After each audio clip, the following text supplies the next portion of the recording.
Bonjour à tous, ravi de vous retrouver. Tout de suite les titres de l'actualité.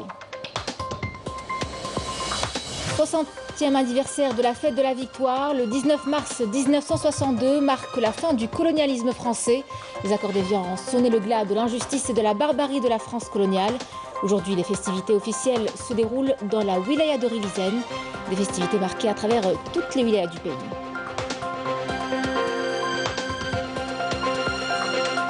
Relance du secteur minier. 3 grands projets au prix de 14 milliards de dollars ont été inscrits, retenus depuis 2020. Une véritable plus-value pour l'industrie, l'agriculture algérienne et donc d'importantes retombées sur l'économie nationale.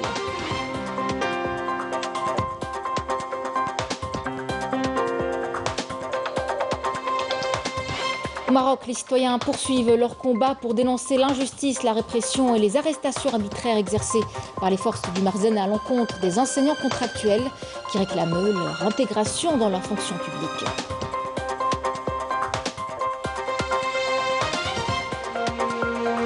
Rétrospective à la fin de cette édition des Jeux méditerranéens de 1975, organisée par l'Algérie, une performance mémorable dans l'histoire du sport algérien.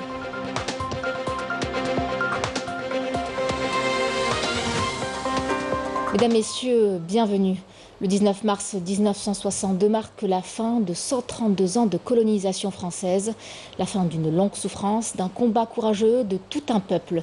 Une annonce accueillie par une incommensurable joie de tous les Algériens, conscients d'avoir retrouvé leur liberté et la souveraineté sur leurs terres. Le président de la République, Abdelmadjid Tebboune, avait adressé hier un message à l'occasion du 60e anniversaire de la fête de la Victoire, dans lequel il est revenu sur la symbolique de cette date historique consacrée par les sacrifices du peuple algérien et des martyrs, rappelant qu'un traitement responsable, intègre et impartial du dossier de la mémoire et de l'histoire, dans un climat de franchise et de confiance, est incontournable. Le président de la République a souligné que cette question demeurera au centre des préoccupations de l'État, qui œuvre aujourd'hui à préserver la place et la position de l'Algérie dans un contexte mondial marqué par de profondes mutations sur le plan régional et le plan international. L'objectif étant de bâtir une Algérie prospère, ce qui ne peut se faire sans la réhabilitation de la valeur de l'effort et du travail et le renforcement de la sécurité nationale dans toutes ses dimensions face à tout imprévu et l'unité des rangs dans les différents secteurs et à tous les niveaux. Les accords d'Évian ont donc sonné le glas de l'injustice et de la barbarie de la France coloniale. Ils ont été l'aboutissement d'une longue période de négociations conditionnée à la seule reconnaissance de la souveraineté de l'Algérie. Aujourd'hui, les festivités officielles se déroule dans la wilaya de Rilizen. Le ministre des Moudjahidines et des ayants droit, Laïd Rebiga, préside la cérémonie. Tout un programme a été élaboré à cette occasion, un colloque sur l'événement, l'inauguration d'infrastructures ainsi qu'une cérémonie de distribution de logements. Des festivités marquées à travers toutes les wilayas du pays. On vous propose à présent de revenir en images sur cette date qui a symbolisé la fin de 132 ans de colonisation barbare et oppresseur. Le 19 mars 1962 a ouvert de larges perspectives au peuple algérien pour retrouver sa dignité et vivre en liberté. Évocation avec Yanis Belkacem. Le 18 mars 1962, une date historique, l'Algérie arrache son indépendance, la sauvegarde de l'unité de son peuple et l'intégrité de son territoire.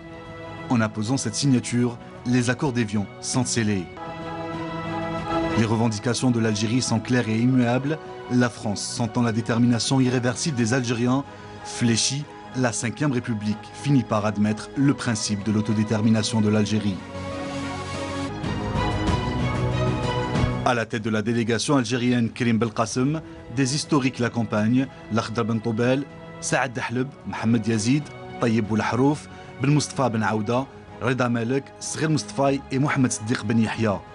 En face, Louis Jox, accompagné de 3 de ses ministres. L'histoire est en marche. À la station thermale d'Évian-les-Bains, 5 points cruciaux sont alors des négociations. Cesser le feu, l'organisation d'un référendum d'autodétermination, le statut de la minorité européenne en Algérie, le Sahara, les essais nucléaires français et la base militaire de Mers el Kabir à Oran. Ce dernier round de négociation va durer 12 jours et sera couronné par la conclusion des accords d'Évian, l'annonce du cessez-le-feu et d'une période de transition qui allait être suivie de l'organisation d'un référendum d'autodétermination. Le cessez-le-feu entre en vigueur le 19 mars à midi sur l'ensemble du territoire algérien. La joie éclate dans toute l'Algérie. Femmes et enfants sortent manifester dans les rues en brandissant les couleurs de la nation.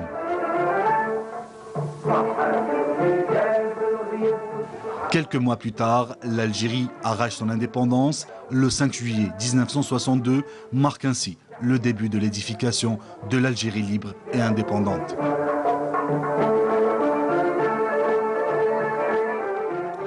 Durant 2 semaines, la ville de Lausanne, en Suisse, a commémoré le 60e anniversaire des accords d'Évian avec l'organisation de plusieurs manifestations intellectuelles et culturelles. Emel Bouarba.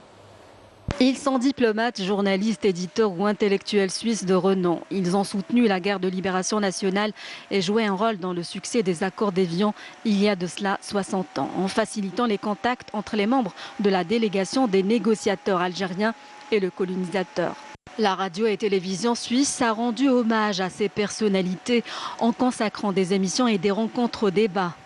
Au rôle héroïque de ces anticolonialistes suisses impliqués en faveur de la cause algérienne, aux côtés des membres de la délégation du gouvernement provisoire de la République algérienne, GPRA, lors des accords d'Évian avec le colonisateur français. Parmi ces militants anticolonialistes, le journaliste et écrivain suisse Charles-Henri Favreau, qui avait joué un rôle très étroit et primordial et servi d'intermédiaire entre le colonisateur français et les responsables du GPRA. Olivier Long, le diplomate chevronné, qui avait été chargé dans la plus grande discrétion de mener des entretiens secrets préparatoires aux négociations d'Évian qui ont abouti à l'indépendance de l'Algérie. Niels Anderson, le journaliste engagé qui avait édité le livre d'Henri Alleg sur la question de la torture, un livre interdit en France pour avoir évoqué la pratique de la torture par l'occupant français. Autant dire que la Suisse a joué un rôle important dans les coulisses des pourparlers des accords d'Évian et de facilitateur des négociations en organisant des rencontres, mais aussi en hébergeant la délégation algérienne en toute discrétion à Évian, station thermale frontalière de la Suisse.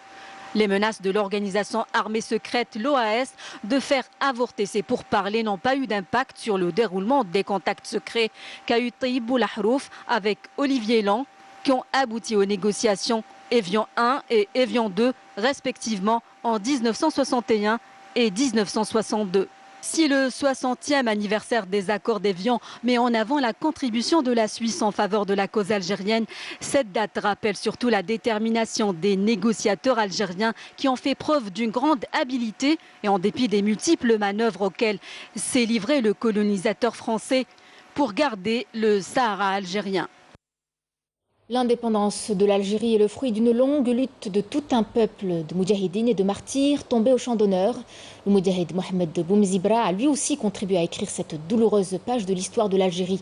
Il nous plonge dans ses souvenirs, son portrait avec Shahrazad Younnoun et Bedi Amani. Natif de Djidjel, Mohamed Boumzibra figure parmi les premiers Algériens à avoir rejoint le maquis pour exprimer son rejet du colonialisme et sa soif de la liberté.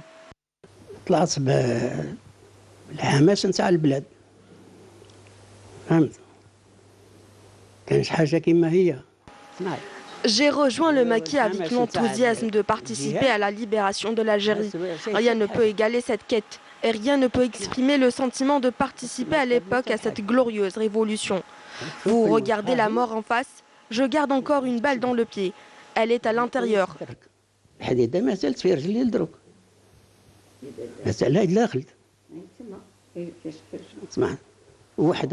J'ai reçu une deuxième balle, ici, et elle est ressortie par là.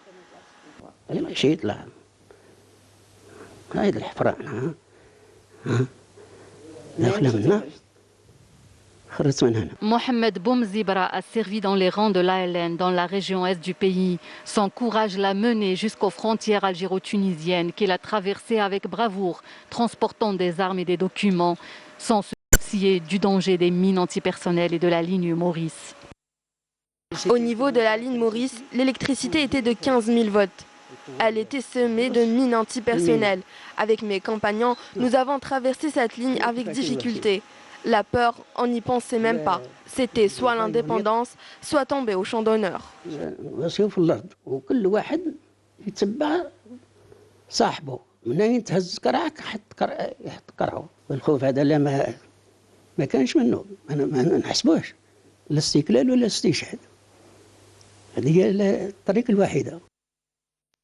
Aujourd'hui, le Moudjahid inculque à ses enfants et ses petits-enfants l'amour de la patrie et l'importance de l'aimer et de la préserver, leur rappelant constamment qu'ils jouissent de leur liberté dans une Algérie indépendante grâce au sacrifice de leurs aînés.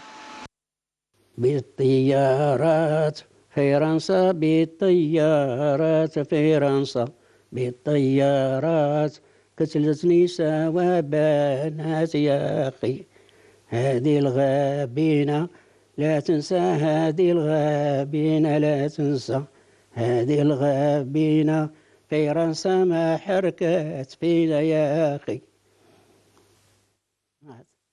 Voilà qui referme ce dossier mémoriel à l'occasion de la commémoration des accords d'Évian du 19 mars 1962. Et on s'intéresse à présent au secteur minier. Les entrailles de plusieurs régions d'Algérie renferment d'exceptionnelles richesses. C'est une activité qui représente 1300 exploitations dominées par des matériaux de carrière destinés à la construction. Les 4% restants couvrent les grands projets miniers pour une estimation totale de près de 14 milliards de dollars. Reportage Abdelmajid Ben Qassim. 3 grands projets ont été inscrits et retenus depuis 2020 pour une véritable relance du secteur minier industriel et de là une redynamisation de l'économie nationale. 2 à l'est du pays et un autre au sud. Ils produiront du phosphate, du minerai de fer, du zinc et du plomb. Des matières premières qui seront bien sûr transformées localement en produits finis et semi-finis. Ils serviront l'industrie et l'agriculture algérienne. Dans ce cadre, nous avons sélectionné 3 grands gisements. D'abord le phosphate. Le phosphate, comme vous le savez, nous disposons de réserves importantes, mais au jour d'aujourd'hui, elles sont exploitées, exportées sous forme brute. C'est les phosphates de Belaater dans la wilaya de Tébessa. Donc nous comptons sur ce projet pour approvisionner l'agriculture, le secteur de l'agriculture. C'est une priorité. Et bien sûr, des excédents vont être dégagés pour l'exportation. Le deuxième projet structurant, c'est le développement des minerais de fer de Garadjibilet.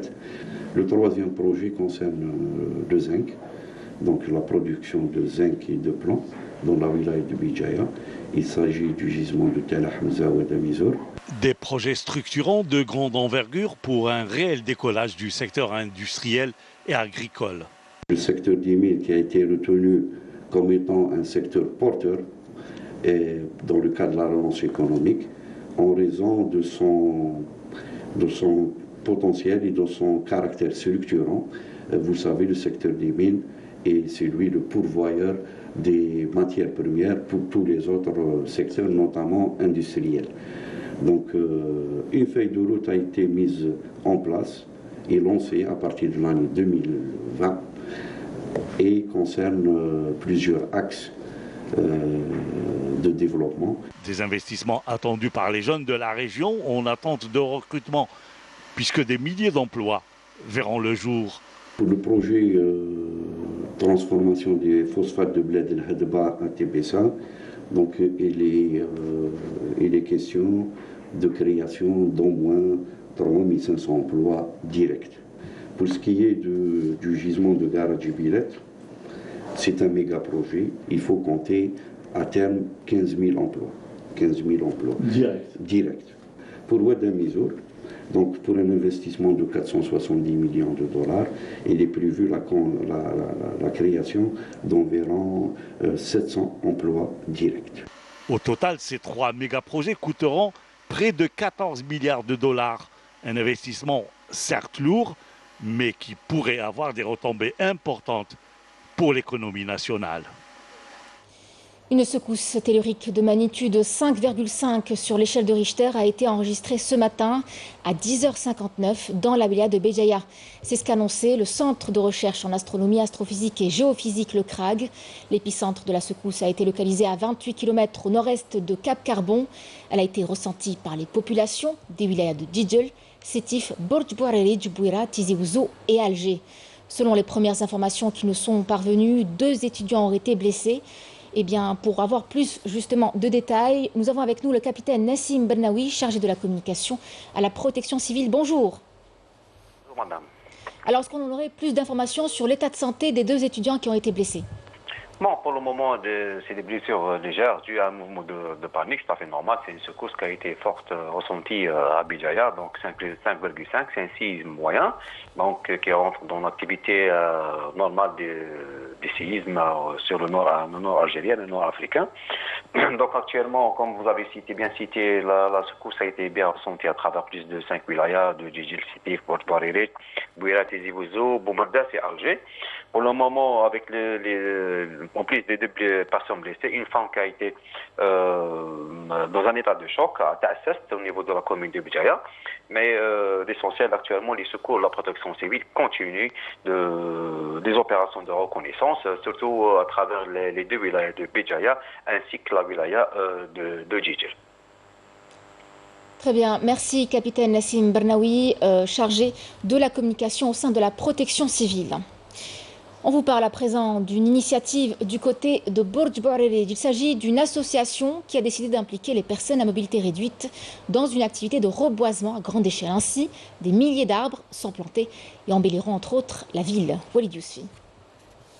Ni l'âge, ni le handicap n'ont été un frein. Ils étaient nombreux, petits et grands, à se rassembler dans la région de Borj Bouareri pour une vaste campagne de reboisement. Une initiative qui a vu la participation de personnes à mobilité réduite. Ici, tous sont venus contribuer à la restauration du couvert végétal. Nous avons planté jusqu'à présent entre 3000 et 4000 arbustes de différentes variétés. Nous avons associé les personnes à mobilité réduite à cette campagne de reboisement. Ça peut les aider à mieux s'intégrer dans la société et inciter les personnes hésitantes à franchir le cap et participer aux activités de l'association. Ces bénévoles activant dans la protection de l'environnement multiplient les initiatives de ce genre depuis quelques années déjà. Cette équipe motivée a à son actif plusieurs milliers d'arbres plantés dans la région. Il y a près de 400 arbres de micocoulier. C'est un arbre à feuilles qui protège du soleil durant l'été et qui change de couleur en fonction des saisons. Nous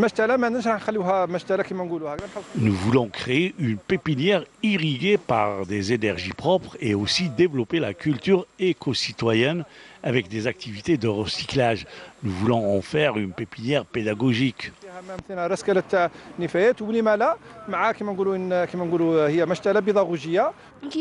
Je me sens bien quand je fais ce genre d'activité. De plus en plus de campagnes de reboisement sont lancées à travers les 4 coins du pays. Objectif, l'amélioration du cadre de vie dans les espaces urbains, mais aussi et surtout la restauration du couvert végétal, fortement impacté durant les derniers incendies qui ont ravagé le pays. À l'étranger, l'actualité est essentiellement marquée par ce nouveau revers pour le Marzen. Le Congrès américain s'aligne sur la légalité internationale et refuse de reconnaître la prétendue souveraineté du Maroc sur le Sahara occidental. Le texte de loi de finances américaine souligne l'attachement du Congrès, tout comme d'ailleurs les Nations Unies à cette non-reconnaissance.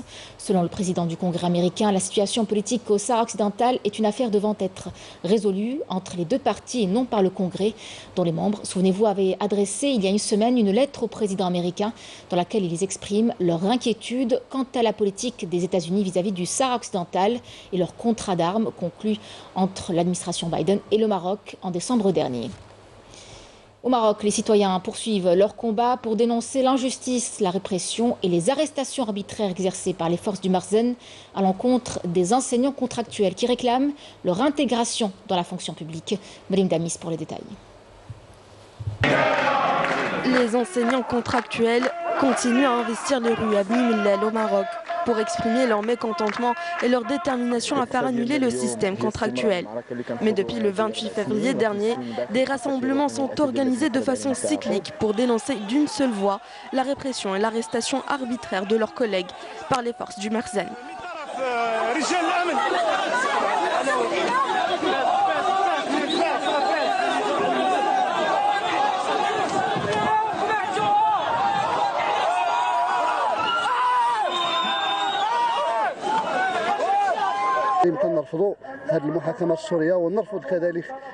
Nous refusons fermement ces poursuites judiciaires infondées et montées de toutes pièces à l'encontre des enseignants contractuels. Et nous refusons également de faire entrer le secteur de l'éducation dans une spirale. La grève des enseignants intervient pour annuler le système contractuel. Notre demande principale, c'est l'intégration dans la fonction publique.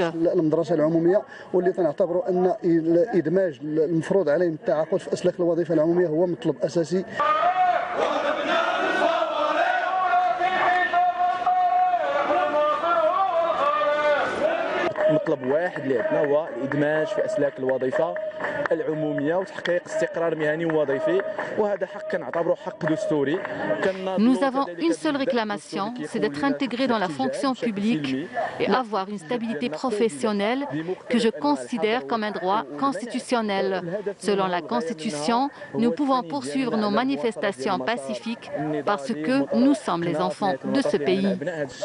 La politique de la contractualisation a provoqué des grèves à répétition des cadres de l'éducation, ce qui a entraîné une véritable crise ces 5 dernières années. De leur côté, les parents d'élèves ont appelé le ministère de l'Éducation nationale et la coordination nationale des enseignants en grève à tenir un dialogue sérieux et responsable qui conduirait à une sortie définitive de la crise, en plus de prendre des mesures urgentes et nécessaires pour soutenir les élèves afin de rattraper les cours perdus.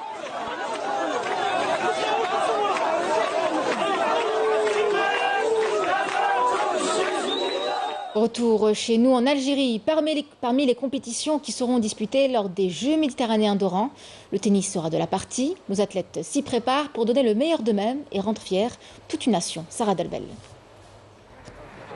3 jours d'entraînement programmés pour ce premier stage de préparation au vu des prochains Jeux méditerranéens Oran 2022. Un regroupement qui a vu la présence de 3 athlètes.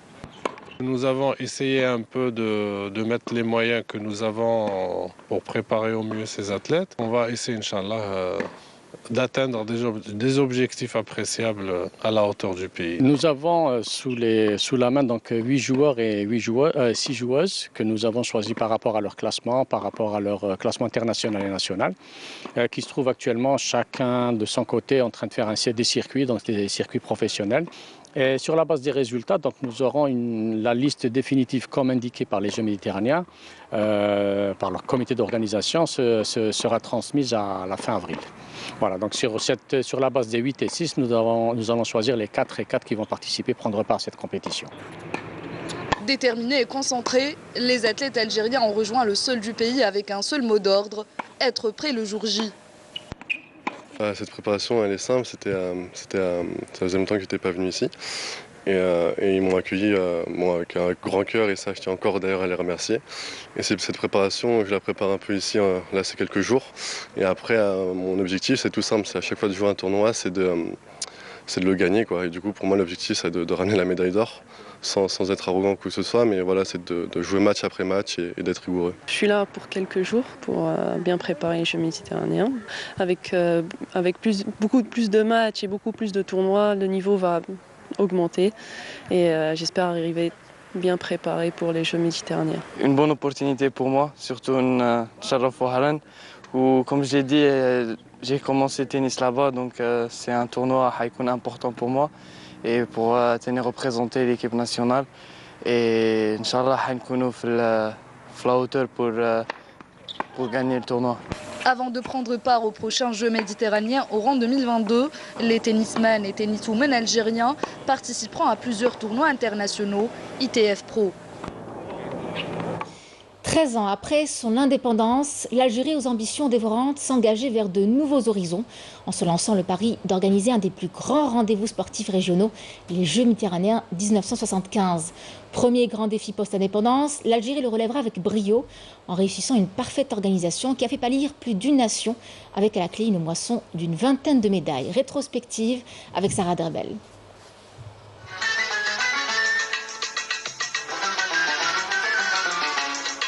Alger la Blanche ou Alger la Méditerranéenne est fin prête pour accueillir la 7e édition des Jeux méditerranéens. Le premier événement sportif de l'Algérie indépendante.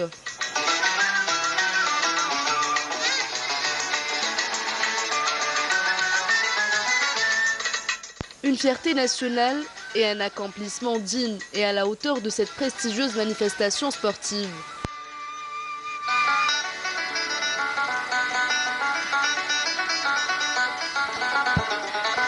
Nous sommes le 23 août 1975 en Algérie, plus précisément à Alger, au complexe olympique Mohamed Boudiaf.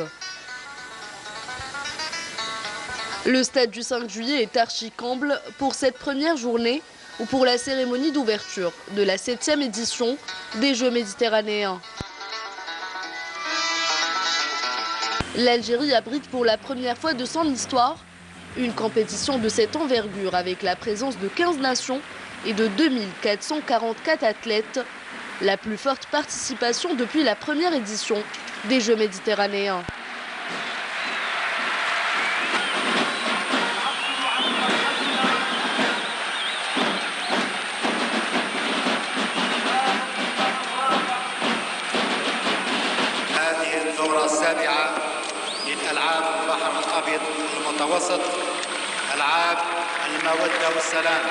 Ce qui paraissait impossible pour certains n'était qu'un projet militant pour les Algériens qui ont réussi à concrétiser tous leurs efforts pour être prêts le jour J.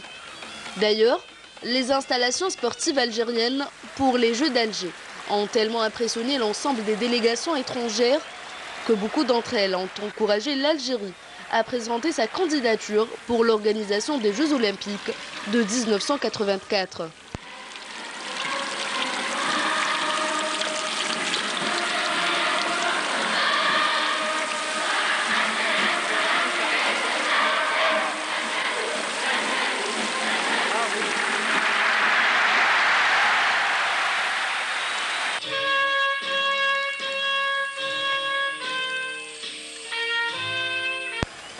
Les Jeux méditerranéens de 1975, une première manifestation d'envergure après l'indépendance, admirablement réussie sur tous les plans. Et dans la perspective des JM d'Oran, qu'on souhaite tout aussi impressionnant, surtout qu'il coïncide avec la célébration du 60e anniversaire de l'indépendance algérienne.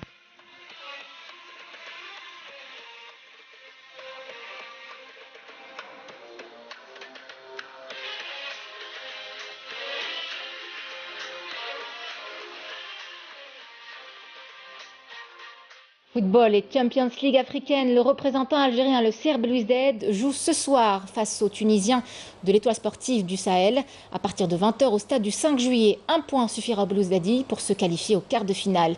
Hier, l'Entente de Sétif s'est imposée face à la formation guinéenne Oroya Conakry, 3-2 et a validé son billet pour les quarts de finale avant même de disputer la 6e et dernière journée.